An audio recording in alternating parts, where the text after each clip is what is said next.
আসসালামু আলাইকুম বন্ধুরা, welcome back to our new video. তো আজকের ভিডিওর টপিক হচ্ছে যে আমরা যে আমাদের এই ধরো গ্যালারির ফটো যেগুলো আছে, যদি এই ফটোগুলো ডিলিট হয়ে যায়, এই ডিলিট হয়ে যাওয়া ফটো কি করে আমরা ফেরত আনবো। মানে দেখো, এই যে ফটোগুলো আছে বলো, এই যে ফটোগুলো যদি ডিলিট হয়ে যায়, ডিলিট হয়ে যাওয়া ফটোগুলোকে আমরা কিভাবে রিকভার করব। তো বেশিক্ষণ লাগবে না, শুধুমাত্র 1 মিনিটের মধ্যেই এই ডিলিট হয়ে যাওয়া ফটো সব ফেরত পাওয়া যাবে। আর বেশি দেরি না করে চলো আজকের ভিডিওটা শুরু করা যাক। তো আহ, আমাদের যেটা করতে হবে সেটা হচ্ছে, দেখো তোমাদেরকে আমি দেখাই। আহ, এই ধরো গ্যালারি আছে, এই যে ফটো আছে এখানে, সব সব রকম ফটোর ফোল্ডার আছে এখানে। তো ধরো আমি এই যে ফটোটা আছে, এই যে ফটোটা আছে, এই যে পিঙ্ক কালারের এই ফটোটা আমি এখন ডিলিট করে দিচ্ছি। তোমার সামনেই দেখতে পাচ্ছ, আমি লাইভ প্রুফ দেখাচ্ছি। এই ফটোটা আমি ডিলিট করে দিচ্ছি। এই ডিলিট অপশানে আমি প্রেস করে এই ডিলিট করে দিলাম।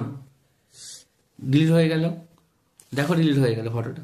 এবং আমি কি করে সাথে সাথেই ফটোটা আমি ফেরত আনবো, দেখো এই ফটোটা ডিলিট হয়ে গেছে, এই ফটোটা আমি এক্ষুনি ফেরত নিয়ে আসবো। তোমরা দেখো, এই যে ফাইল আছে মোবাইলের সবার মধ্যে ফাইল আছে, দেখো এই যে ফোনে এ দেখো এরকম লেখা আছে, দেখো ফাইল লেখা আছে। রেডমি ফোনে হলে হলুদ কালারের হবে, রিয়েলমি ফোনে এরকম আকাশি কালার টাইপের মতো হয়ে যাবে, ঠিক আছে। তো এই ফোনে এরকম প্রেস করলাম, এটাতে আমি করার পরে দেখো এরকম বড় একটা অপশান আছে। এদিকে আছে দেখো ফটো অপশান, ফটোস লেখা রয়েছে। আর এখানে দেখো লেখা রয়েছে, দেখো রিসেন্টলি ডিলিট, ঠিক আছে, ডিলিটেড লেখা রয়েছে। তো এই যে অপশানে প্রেস করলাম, দেখো এই যে পিঙ্ক কালারের ফটোটা আমি ডিলিট করে দিয়েছিলাম, এই ফটোটা এখানে দেখাচ্ছে। এবার কি করতে হবে, দেখো সাথে সাথে এটার উপর প্রেস করতে হবে। করলাম, করার পরে দেখো এখানে লেখা রয়েছে, দেখো 3 নম্বর অপশান, এই ডিটেলসের পাশে লেখা রয়েছে দেখো রিকভার, রিকভার লেখা রয়েছে। দেখো এই রিকভার অপশানে প্রেস করতে হবে। করে আরেকবার রিকভার অপশানে প্রেস করো, দেখো ফটোটা এখান থেকে উড়ে গেল, কিন্তু ফটোটা এই যে ফটোস অপশান আছে, এই পিকচার এলাম, দেখো এই ফটোটা এখানে চলে এলো।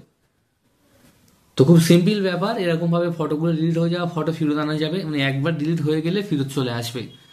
আর যদি কেউ ফটো অলরেডি ডিলিট করে দিয়ে থাকো, তখন তোমরা দেখবে যে রিসেন্টলি ডিলিট অপশন, এই যে অপশন আছে, এই অপশনে তোমরা দেখতে পাবে, এখান থেকে ফটোটা রিকভার করে নিও।